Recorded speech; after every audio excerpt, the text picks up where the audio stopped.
Sahabat Wasi Sabda yang terkasih, baru-baru ini tepatnya pada hari Kamis 19 September 2024 diadakan perayaan pemberkatan patung Yesus Sang Penyelamat di Sibeabea, Kabupaten Samosir, Sumatera Utara.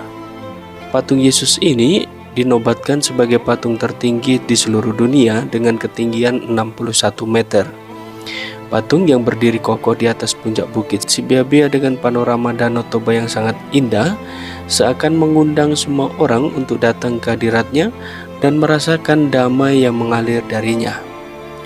Namun momen seperti itu seringkali menggelitik kita juga untuk menjawab pertanyaan-pertanyaan yang sering dilontarkan dan seakan menyatakan bahwa orang Katolik itu adalah penyembah patung. Ditambah lagi, kalau kita masuk ke dalam gereja-gereja Katolik, kita akan melihat patung-patung, gambar-gambar, ikon-ikon, dan lain sebagainya ada begitu banyak di dalam gereja Katolik. Ditambah lagi, terkadang kita menjumpai orang Katolik saat mencium ikon atau patung salib, berlutut di depan Bunda Maria, menaruh bunga di depan patung Bunda Maria atau Orang Kudus, membakar lilin, dan sebagainya. Semuanya itu menimbulkan kecurigaan bagi orang yang tidak memahaminya bahwa orang Katolik melakukan ritual penyembahan terhadap berhala-berhala atau penyembahan terhadap benda-benda mati. Kalau kita menyelami ajaran iman Katolik, kita akan sampai pada kesimpulan bahwa gereja Katolik tidak melakukan penyembahan patung.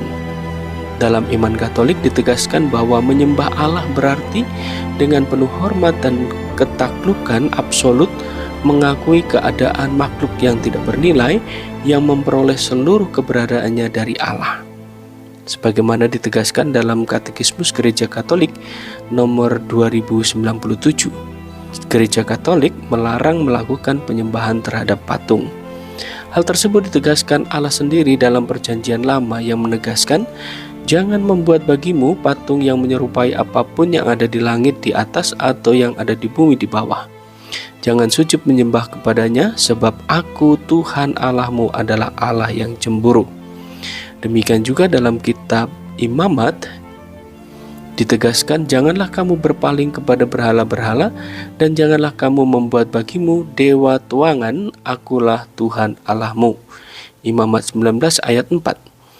Gereja Katolik tetap memegang keyakinan bahwa hanya ada satu Allah sebagaimana dikatakan oleh Yesus sendiri. Engkau harus menyembah Tuhan Allahmu dan hanya kepada Dia sajalah engkau berbakti.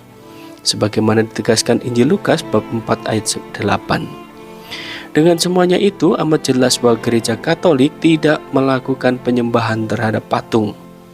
Namun kalau kita tidak menyembah patung, kenapa dibuat banyak sekali patung-patung atau gambar-gambar di dalam gereja Katolik? Untuk menjawab pertanyaan ini, kita bisa merujuk kembali penjelasan dalam kitab Perjanjian Lama. Konteks larangan Allah kepada bangsa Israel yang tertuang dalam kitab Keluaran dan Imamat tadi sesungguhnya larangan penyembahan terhadap patung. Jadi larangan itu bukan berkaitan dengan pembuatan patung. Yang dilarang adalah keberadaan Allah lain di hadapan Allah. Bandingkan Keluaran 20 ayat 3. Allah adalah satu-satunya yang harus disembah. Jadi yang dilarang bukan pembuatan patung, karena Allah sendirilah yang juga meminta bangsa Israel untuk membuat patung, yaitu patung 2 kerub dari emas maupun dari kayu.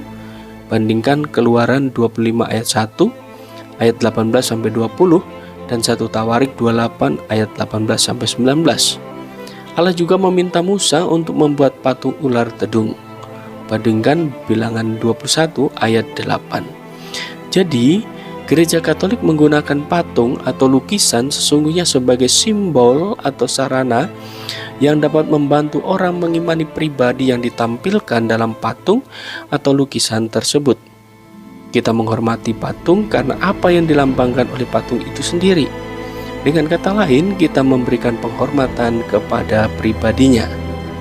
Jadi, ketika seorang Katolik berlutut di hadapan sebuah patung atau menciumnya, hal ini bukan berarti seorang Katolik itu menyembah patung tersebut.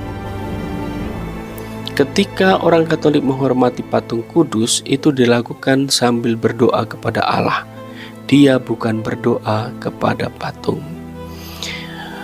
Bapak-bapak gereja, secara khusus Santo Basilius, pernah mengatakan penghormatan yang kita berikan kepada satu gambar menyangkut gambar asli di baliknya.